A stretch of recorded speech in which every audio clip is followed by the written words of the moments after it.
They I'm mocked her very at the happy family for you, dinner my daughter. until the billionaire After stood all up you've and been said, through, you "She's mine." finally found The someone you night can call everything your own. changed, Thank you, Mara Sutton Mama. was standing in a gas station bathroom in Beaumont, Texas, talking herself into walking back into her mother's house. She was staring at her reflection in a mirror that had a crack running diagonally across the bottom right corner, and she was thinking about how she had driven 47 miles for this dinner, how she had baked a pecan pie from scratch the night before, standing in her kitchen at 11:30 at night, because she'd worked late and that was the only time she had, how she had ironed her blouse that morning and clipped her hair back and tried, in all the small invisible ways she always tried, to show up as someone worth being proud of. And she was trying to remember why she kept coming back.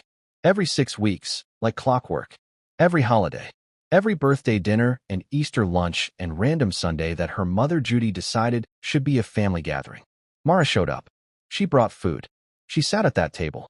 She absorbed whatever the evening was going to cost her, and she drove home, and she didn't say anything to anybody about it. She was 31 years old, and she had been doing this her whole life. She looked at herself in the cracked mirror. She straightened her collar. She picked up the pecan pie from the edge of the sink where she'd set it down. And then she walked back out to the parking lot, where a man named Garrett Holloway was leaning against the passenger side of his truck, looking up at the October sky like he had all the time in the world. "You good?" he asked. "I'm fine," she said. He looked at her for a moment in that way he had, steady and unhurried, like he was reading something she hadn't said out loud. Then he nodded and opened the truck door for her. She got in. She had no idea that in less than 3 hours, the life she had been quietly, stubbornly building for herself was going to be seen. Fully, completely seen, for the very first time. And the people who had spent years making her feel like she wasn't enough were going to have to sit across a dinner table and reckon with exactly how wrong they had been. Before we get into this story, I want to know where you're watching from. Drop a comment below and let me know if you're watching from the United States, Canada, or the United Kingdom. We read every single comment, and we'd love to hear from you.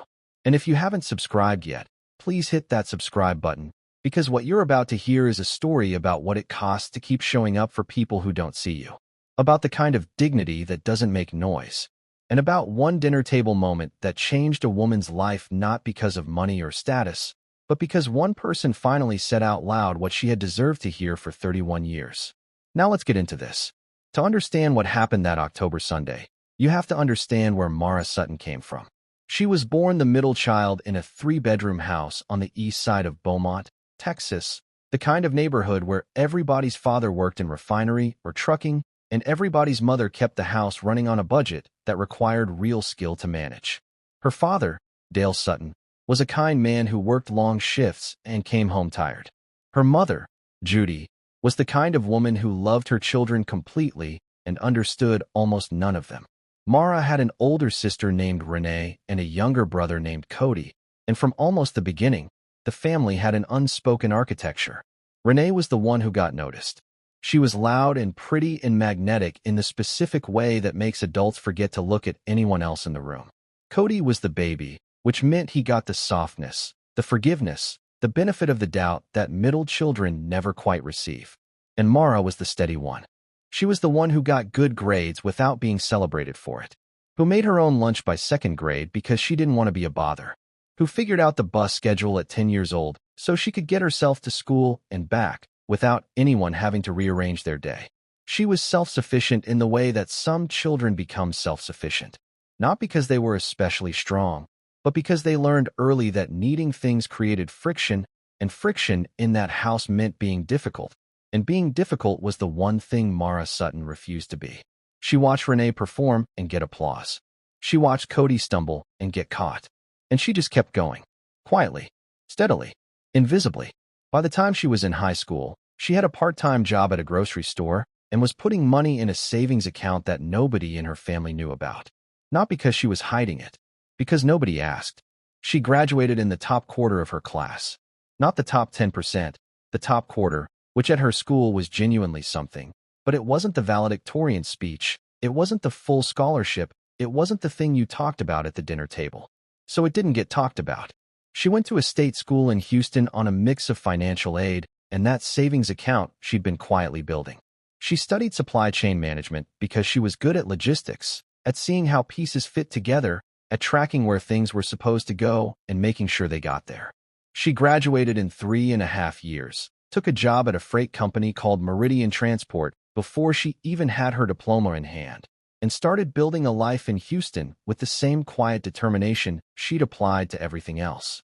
She was 22 years old, completely self-made, and her family back in Beaumont thought of her as the one who hadn't quite figured it out yet. The thing about Renee is that she wasn't cruel, exactly. Cruelty implies intention. Renee's damage was more careless than that, which in some ways made it harder to explain to people and harder to defend against. She didn't set out to diminish her sister. She just looked at Mara and genuinely did not see what was there. And when you spend enough years being looked at that way by someone who shares your blood, it does something to you.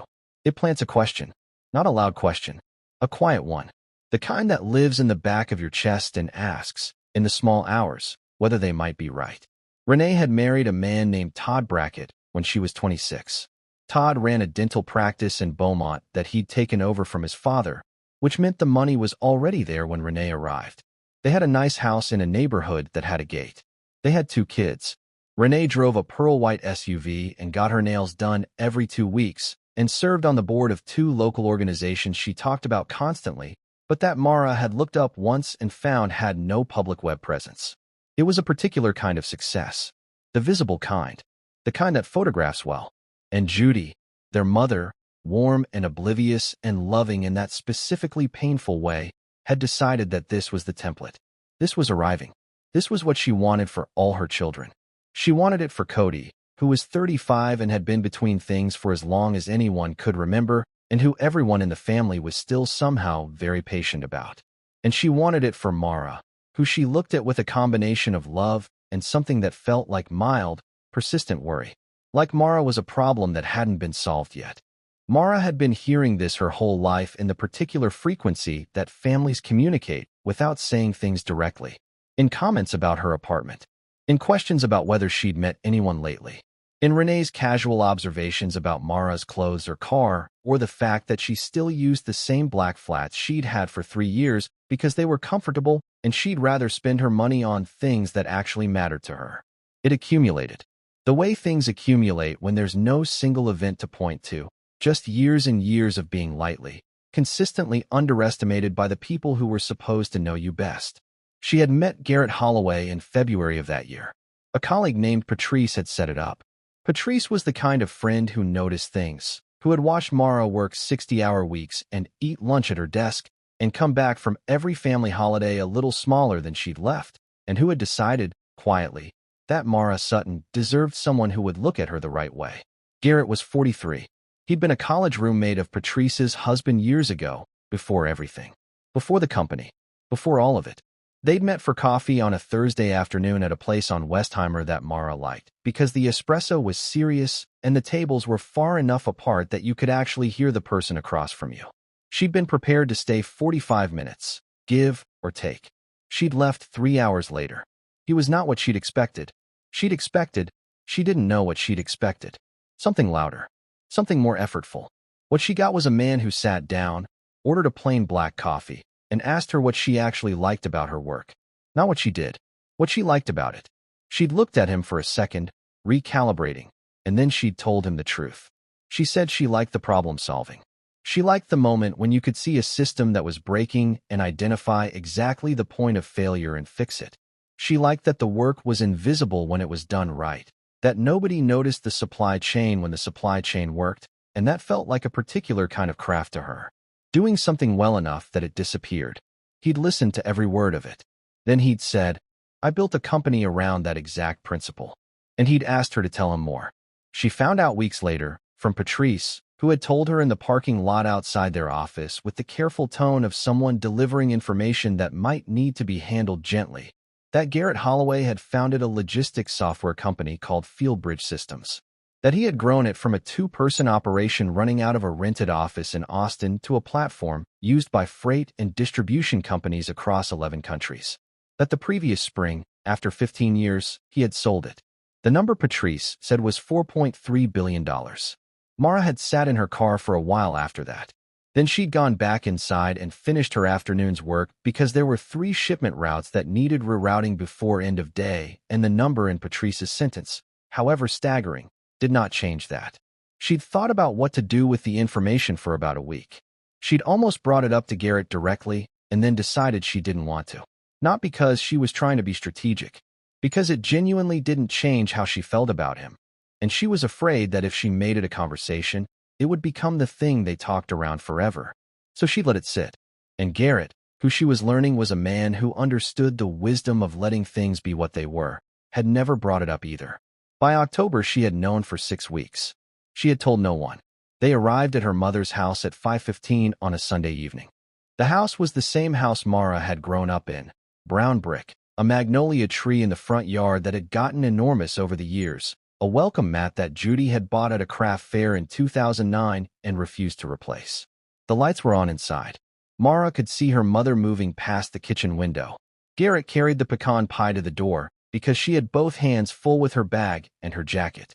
He held the pie the way you hold something you were told was important, carefully, at a level angle, paying attention to it. She noticed that about him. He paid attention to things. Judy opened the door before they knocked. She had an apron on and a look on her face that meant she was pleased but trying not to show it too much, which was how Judy looked whenever she felt like she was being evaluated. She hugged Mara. She looked at Garrett with the specific measuring gaze of a mother who had been worrying about her daughter for a decade. "This is Garrett," Mara said. "Judy Sutton," her mother said, and shook his hand. "Come on in. Everyone's already in the dining room." Everyone meant Renee and Todd, already seated. Cody, who had arrived exactly when he wanted to arrive, which was after everyone else had already gotten settled, and Todd's mother Shirley, who was visiting from Lufkin and who had the particular energy of a woman who had strong opinions and had been saving them up. Garrett said hello to the table. He was calm about it. He sat down next to Mara, across from Renee, and he poured himself a glass of water from the pitcher in the center of the table, and he looked around the room the way he always looked at new environments, not scanning for threat, not performing comfort, just absorbing. Renee was absorbing too. She looked at his Henley. She looked at his jeans. She looked at his hands, which didn't have a watch on them, which Renee registered the way a diagnostician notes a symptom. She looked at Mara and smiled, and there was something in the smile that Mara recognized immediately and wished she hadn't. The first hour of the dinner was the kind of hour that looks like a pleasant family gathering from the outside. Judy brought out the pot roast, which was genuinely good. Judy had always been an excellent cook. It was one of the truest and most unqualified things about her. There was a green bean casserole and cornbread and a jug of sweet tea, and for a while, the conversation was about the food. Then it was about Cody's new truck. Then it was about the neighborhood, and whether the people 2 doors down were going to sell, and what that would mean for property values. Garrett ate his food and asked Judy what cut of meat she used for the pot roast and listened to the answer with genuine interest. He asked Cody a follow-up question about the truck's tow rating that Cody was not expecting and was briefly, visibly pleased by. He asked Todd something about his practice that made Todd loosen up the way men do when someone asks about their professional competency. He was good at this, at finding the real thing in people and pointing at it, at making them feel, for a moment, like someone was actually paying attention. But Renee had stopped warming up because Renee had spent most of the meal watching and calculating, and what she had concluded was that this man, despite being pleasant, was not what she had hoped for Mara. His clothes said nothing impressive. His truck, which she'd seen in the driveway, was plain and dusty and 4 years old by the look of it. He had no watch, which to Renee was significant. She'd grown up hearing Todd talk about watches the way some people talked about credentials. He was quiet in a way she read not as confidence, but as a lack of it. And so she made a decision. In that smooth, casual, impossible-to-call-out way she'd been making decisions her whole life. She looked across the table at Mara's feet. "Are those the same flats from last Easter?" she asked. Not cutting, just noticing, tilting her head with an expression of genuine seeming concern. The table shifted. It was tiny, and it was enormous. Mara looked down at her shoes. Black flats, scuffed at the toe.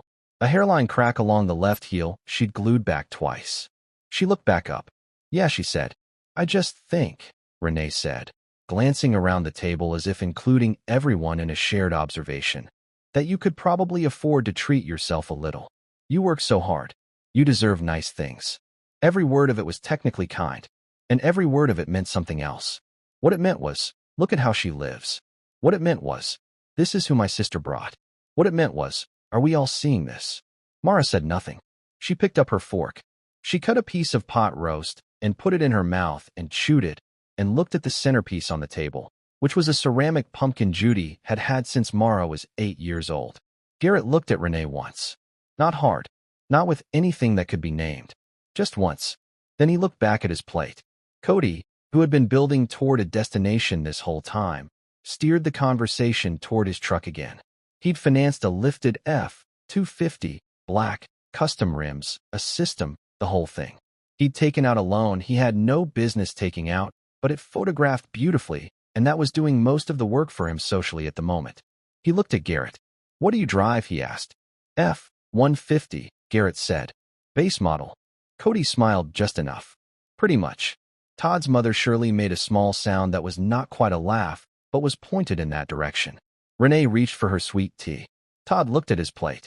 And then Judy did the thing. It came from love. That was what made it so hard. It came from genuine, real, imperfect love, and Judy had no idea what she was doing when she did it. She looked at Mara with her eyebrows drawn together in that particular expression of maternal worry, and she said, in the voice she used when she was trying to say something difficult kindly, I just want security for you, sweetheart. That's all I've ever wanted. Renee has real security. A real foundation. And I want you to find that too. I want you to be with someone who can take care of you. The table went silent the way a room goes silent when something has been said that cannot be unsaid. Mara felt her face go still. The specific stillness she had developed over 31 years of sitting at this table, in this house, being loved in this particular and costly way. She put her fork down. She looked at her mother. She didn't say anything. For seconds passed. They felt like longer. And then Garrett set down his napkin. He did it slowly. The way a man moves when he has made a decision and there is no urgency in it because the decision is already done. He set his napkin on the table beside his plate, and he straightened slightly, and he looked at Judy Sutton with the same patient, direct eyes that had looked at Mara across a coffee shop table in February and asked her what she actually liked about her work. Mrs. Sutton, he said. Not loud. Completely clear. With respect, I think Mara does just fine taking care of herself. She has been, from what I can tell, for a very long time. Judy opened her mouth. Nothing came out. And if it matters to you, he said, I can take care of her too, when she'll let me. I'm not worried about it. He reached across the table, not across the whole table, just the small space between his chair and hers, and he picked up Mara's hand. Not dramatically, not for the table. He just picked it up, the way you pick up something that belongs with you. He looked at Mara. Then he looked back at the table. She's mine, he said, and I think she's the most remarkable person in this room. The silence that followed was total. Renee had stopped moving. Todd was looking at the wall. Cody was looking at Garrett with an expression that was trying to figure out what had just happened. Shirley was very still. And Judy's face was doing something complicated, moving through several things at once, like a sky that can't decide what kind of weather it's going to be. Mara looked at the ceramic pumpkin in the center of the table and breathed in through her nose slowly. She had spent so many years waiting for someone to say something like that.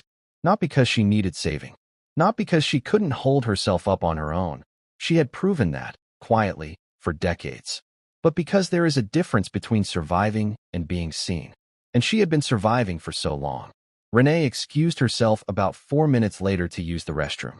She was gone for 6 minutes. When she came back, her face had a quality that Mara had never seen on it before, which was the quality of a person who has just understood something they cannot unknow. She sat down carefully. She looked at Garrett. She said the word like she was placing it gently on the table, testing the weight of it. Field bridge systems. Garrett looked at her without changing expression. Yeah. The color in Renee's face shifted. Todd, who had been making polite conversation with Shirley, stopped talking. He looked at Garrett. Then he looked at his wife. Then he looked down at his hands and appeared to be doing a kind of internal accounting. Judy looked back and forth between them, confused, and then her face changed in the way it changes when understanding arrives late and arrives hard. Cody had his phone in his hand under the table and was not being subtle about it. Garrett picked up his fork and took a bite of cornbread. He did not explain himself. He did not expand on it. He did not perform humility or modesty or anything at all. He simply continued eating his dinner, because it was a good dinner and because there was nothing he needed to prove. Mara looked at her sister's face. She looked at her mother's face. She looked at Todd, who had the expression of a man recalculating a math problem and finding that the numbers don't add up the way he thought. And she felt something that she hadn't expected to feel. Not triumph. Not the satisfaction she'd maybe, in darker moments, imagined she might feel if something like this ever happened. What she felt was something quieter and more complicated than that. Something that felt almost like grief. Because looking at her family's faces in that moment, watching them rearrange their understanding of her based on the net worth of the man sitting next to her, she could see so clearly what had been happening for 31 years. They had never been looking at her. They had been looking for something they recognized as success, and because her version of success didn't look like theirs, they'd looked right through her. And the number associated with Garrett Holloway had finally made them look. Not at him. At her. It was the saddest thing she had ever witnessed. The rest of the dinner was a different kind of meal. Renee was careful. That was the word for it.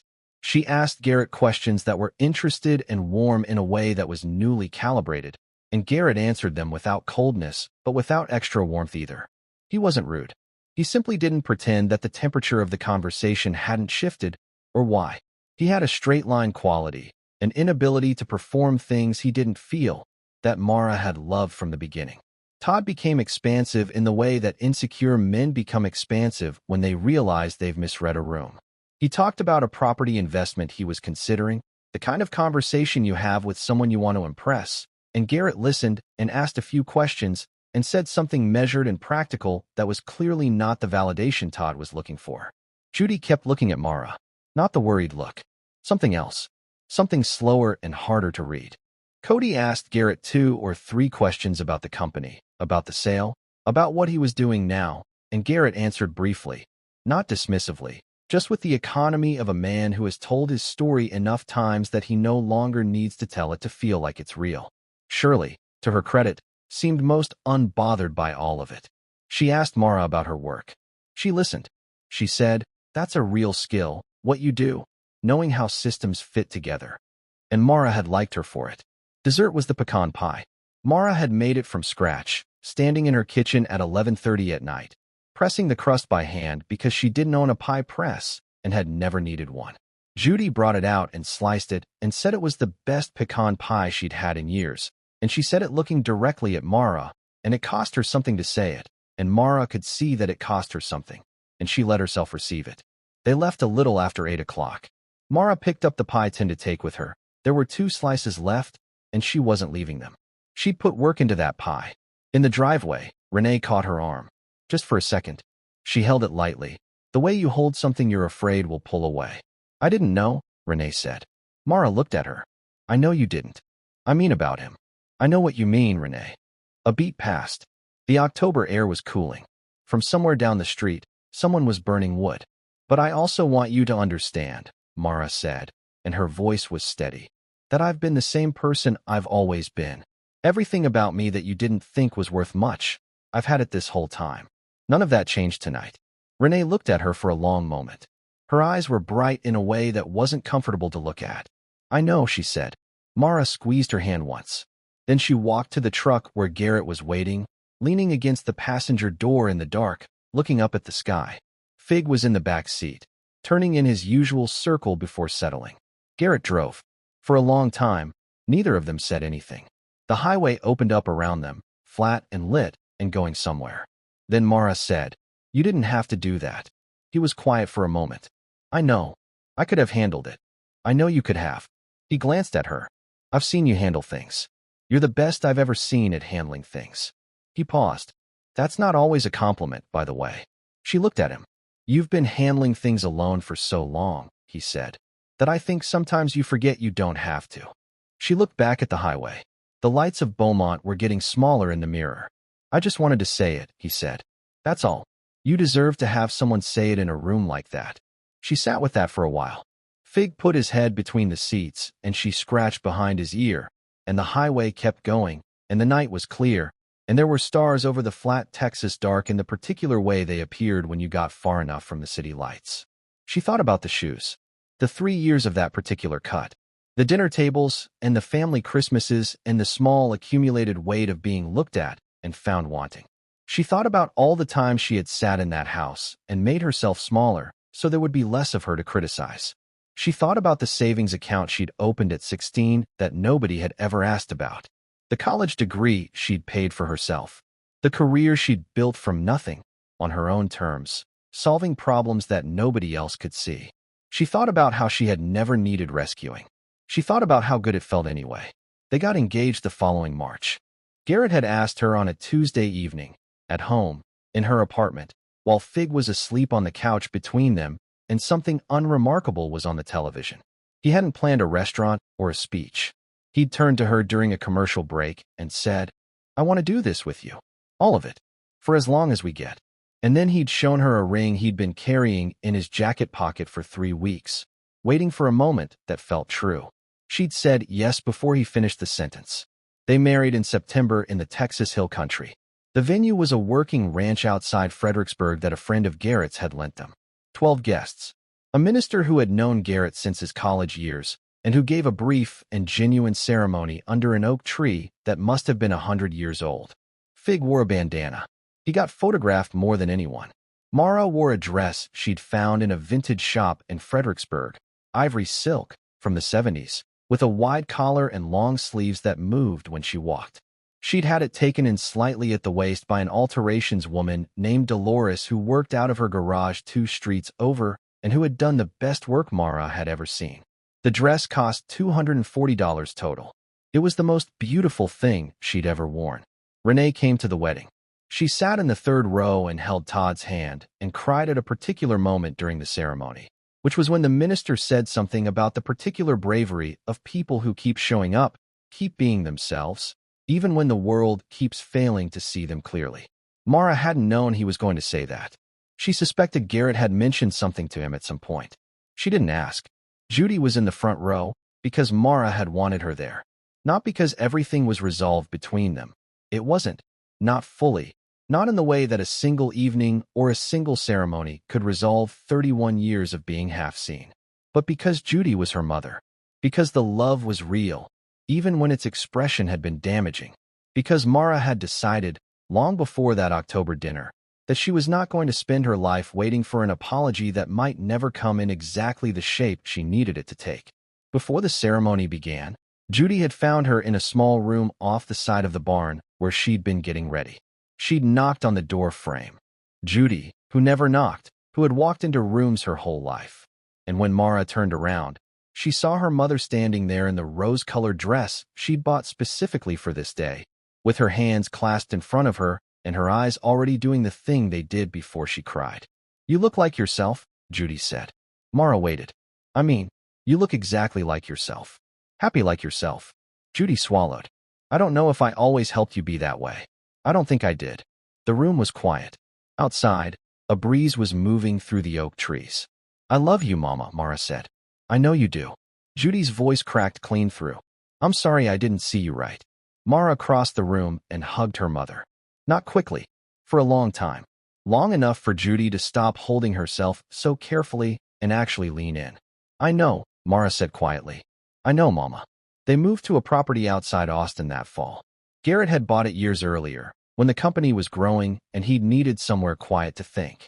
It had a main house and a guest house and 50 acres of cedar and limestone and a creek that ran year-round in good seasons. It was not a compound. It was not a showplace. It was a place that looked like someone had thought carefully about what they actually needed and built toward that, which was exactly what it was. Mara kept her job for 2 more years. Not because she needed to financially. Nobody at Meridian Transport knew anything about her personal life, and she intended to keep it that way, but because she was good at it, and she wasn't done yet. She had a team of 12 logistics coordinators she'd been building up over 3 years, and she wanted to see a particular systems overhaul through to completion. She designed it herself, and she wasn't handing it off unfinished. She finished it in January of the 2nd year after the wedding. The company reduced its routing inefficiencies by 23%. Her boss wrote a letter to upper management citing her work specifically, which was the first time in 9 years anyone had cited her work to upper management.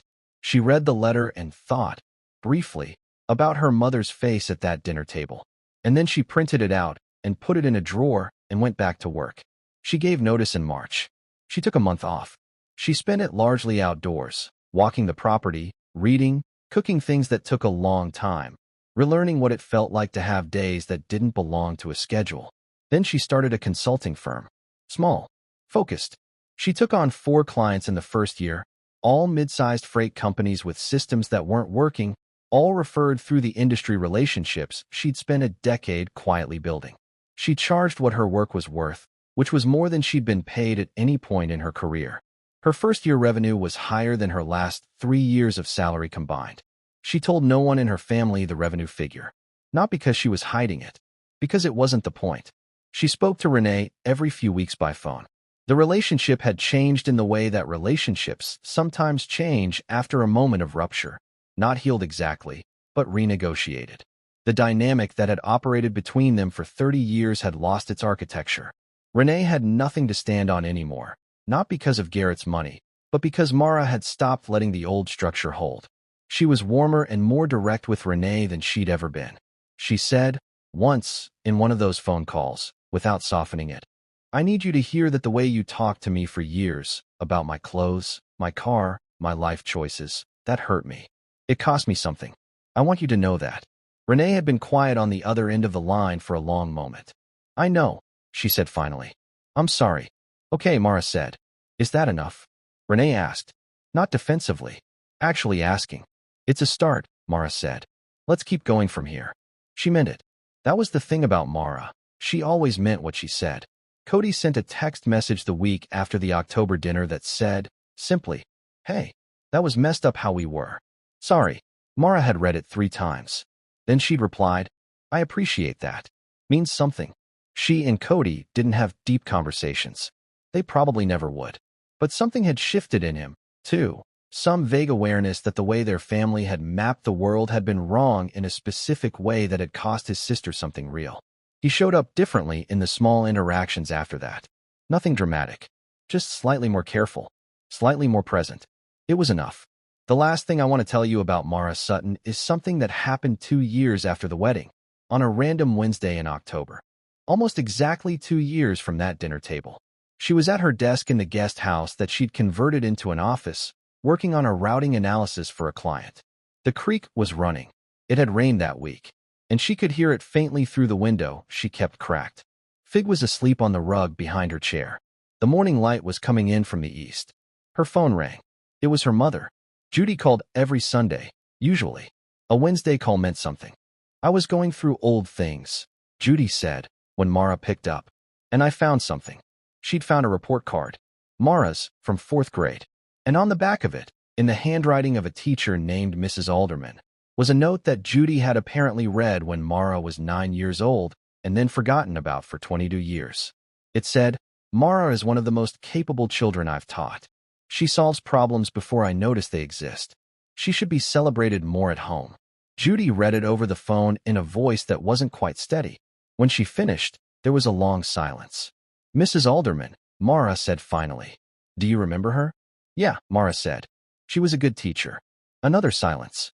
"I should have seen it sooner," Judy said. What she saw. What everyone who looked at you closely could see. Mara looked at the creek through the window. At the cedar trees moving in the October wind. At the light coming in from the east the way it always did. "You see it now," she said. "I do," said Judy. "Then that's where we start," said Mara. "There's something I keep thinking about in this story. It isn't the money. It never really was about the money. The thing I keep thinking about is the 4th grade report card sitting in a drawer for 22 years. The savings account no one asked about. The degree no one celebrated. The career built on a skill. The ability to see how systems fit together, to fix what's broken, to do excellent work quietly, that her family had never once thought to name or honor. Mara Sutton didn't need a billionaire to make her valuable. She'd been valuable the whole time. What she needed was for someone to say so out loud, in a room full of people who had spent years looking at her and seeing something less than what was there. And one night, at a dinner table in Beaumont, Texas, someone did. Not to rescue her. Not to define her, just to confirm what had always been true. That's what I want to leave you with tonight. Not the dramatic moment. Not the money or the table or the shock on Renee's face. The question I want you to sit with is this. Who in your life has been the steady one, the self-sufficient one, the one who keeps showing up, who does the work, who doesn't ask for anything, and who you have maybe been taking for granted because their version of strength doesn't make noise? Because there is someone like that around you. There almost always is. And they might be waiting, not for rescue, not for a dramatic moment, just for someone to look at them clearly and say, I see you. I know what you're worth.